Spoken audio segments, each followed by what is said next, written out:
A new week is here, and on this channel that means only one thing. Every week I drop an episode of Your Take, Not Mine, where I hand the mic to you guys and let your spiciest NBA opinions take the spotlight. Then I pick the best ones and break them down on video. This week has been a little quieter than the rest of the off-season, but let's not kid ourselves.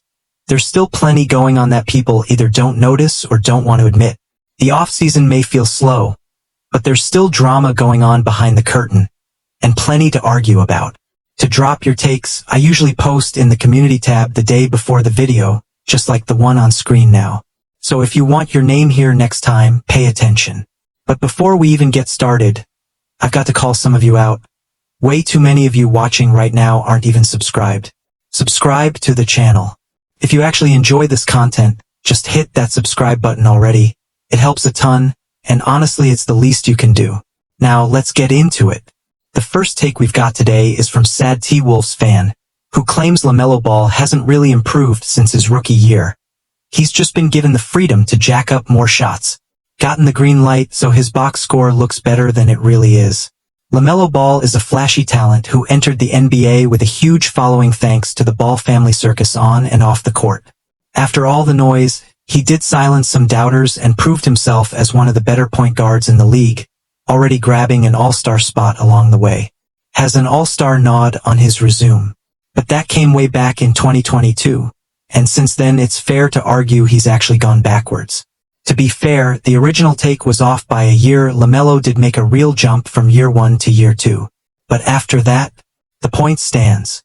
He hasn't grown anywhere near as much as people expected, as fans hoped he would. Sure, on paper his all-star season was the year he scored the fewest points per game out of the last 4, so the steady rise since then might look like improvement. But let's be real, the only reason his scoring keeps climbing is because every year he comes out firing even more shots than before. Up even more shots than before. Back in his all-star year, he took about 16 shots a game and actually shot well 43% from the field and 39% from 3, which is solid considering most of his looks came off the dribble. But since then, he's been chucking non-stop, 20 shots per game in 2023, 19 in 2024, and 21 last season in 2025. That ranked as the second most shots per game in the entire NBA, only behind Shai Gilgeous-Alexander. As the second most shots in the whole NBA, trailing only Shai Gilgeous-Alexander, the actual MVP. And let's not pretend, SGA's shot quality and efficiency are on another level compared to LaMelo's wild attempts. As LaMelo's shot volume has gone up, his efficiency has tanked. Last season he shot just 40% from the field and 34% from 3, both flat out below league average. LaMelo's turnovers keep climbing, and staying healthy is still a big question mark. So yeah, his talent isn't the issue, but can he actually lead a winning team and make the clutch plays winners need? Right now, it looks like he's just padding stats and isn't a reliable difference maker, one of the emptiest stat guys in the entire NBA. The next take comes from Baxatron, who claims the Atlanta Hawks will snag the number 1 seed in the East this year with a perfect starting lineup and a much stronger bench. If you've been watching this channel all offseason, you know I'm fully on board with the Hawks as a breakout team. But the idea of them actually taking the top seed? That's a whole different, much more questionable story. But the number 1 seed? That's a much tougher claim and I'm not sold on it. That said, let's dig into this. Trae Young has his flaws, especially on defense, but it's hard to find a point guard who can create offense like he does. Historically, he's carried the Hawks to top 10 offensive rankings most seasons, regardless of who's around him. No matter who's around him, any extra scoring help could make this team ridiculously explosive. Defense, though, is always the real question. They'll rise or fall based on it. Lately, they're making serious progress. Jalen Johnson, Dyson Daniels, and Onyeka Okongwu are showing they can be elite defenders. Meanwhile, Zachary Reeves has steadily improved throughout his rookie year, and got better as his rookie season progressed. I also think Kristaps Porzingis is massively underrated by most fans. Sure, he might not be at his peak anymore, but fit-wise he's perfect for this Hawks squad. Last season, through the end of January at full strength, the Hawks ranked 13th in defense, the first time in a while they've been above average. With another year of growth, plus Porzingis' length and shot-blocking versatility, This Hawks team is long, agile, and better equipped to cover Trae Young's defensive weaknesses than any Hawks squad he's played on before. I wouldn't be shocked if they finish as a top 10 defense next season. On offense, they've added more shooters to space the floor like Nick Claxton, Alexander Walker, and Luke Kennard.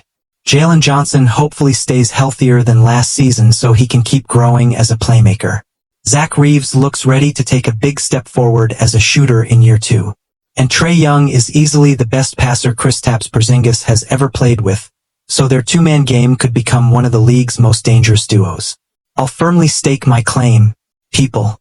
Finally, the last take comes from Mark, who says Austin Reeves is more valuable as a trade asset for the Lakers than as a player on their roster.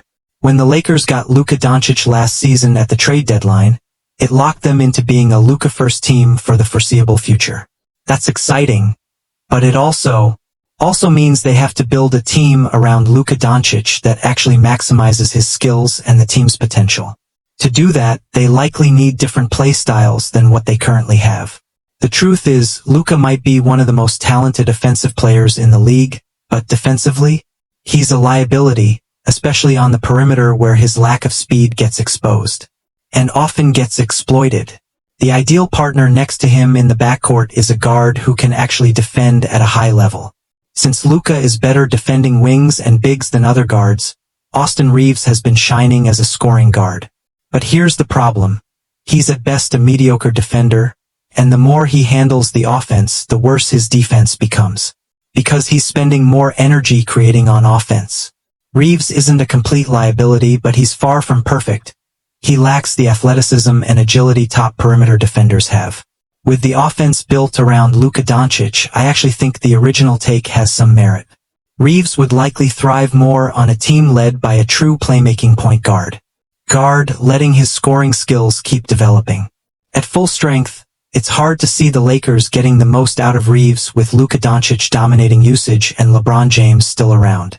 Plus, Reeves might be on an expiring contract with a player option for next year, which complicates things even more. Meaning he could opt out and become a free agent in 2026. He'll want a big payday, and rightly so, but I'm not convinced the Lakers should, or would, spend that much on a player who doesn't perfectly complement their franchise star. If Reeves were on the trade block, though, the Lakers could still get serious value in return, since any team trading for him would know they're likely re-signing him. Would do so knowing they'll likely re-sign him.